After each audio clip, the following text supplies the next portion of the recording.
से जिंदगी में मैंने 100 भी नहीं देखे कि जो गाली न देते हो। तेरी माँ, तेरी बहन, वो बहन इतनी सस्ती है, माँ इतनी सस्ती है, बेटी इतनी सस्ती है कि जरा सा नौकर से तकलीफ पहुंची गालियां, ड्राइवर से गाड़ी लग गई गालियां, नौकर देर से आया गालियां, थोड़ा सा हिसाब किताब में गलती हो गई गालियां, अपने हाथ से गाड़ी लग गया तो कहता ओहो, और ड्राइवर के हाथ से लग गया तो तेरी माँ और तेरी बहन है।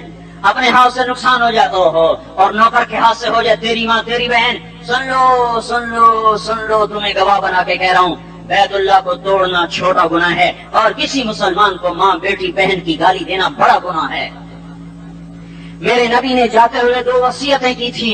आखिरी मौके की बात बड़ी अहम होती है। मेरे बाप ने मरने से चंद घंटे पहले मुझे बुलाया, वो ऐसे लेटे हुए थे, मैं उनके यहाँ गया, मुझे नहायत याद है, मुझे वो जलसा याद है, और उनका सर के नीचे सीधा हाथ है। चंद जुमले मुझसे फरमाए, न मुझे कॉपी पे लिखने की जरूरत है, न कलम उठाने की जरूरत है, वो मेरे दिल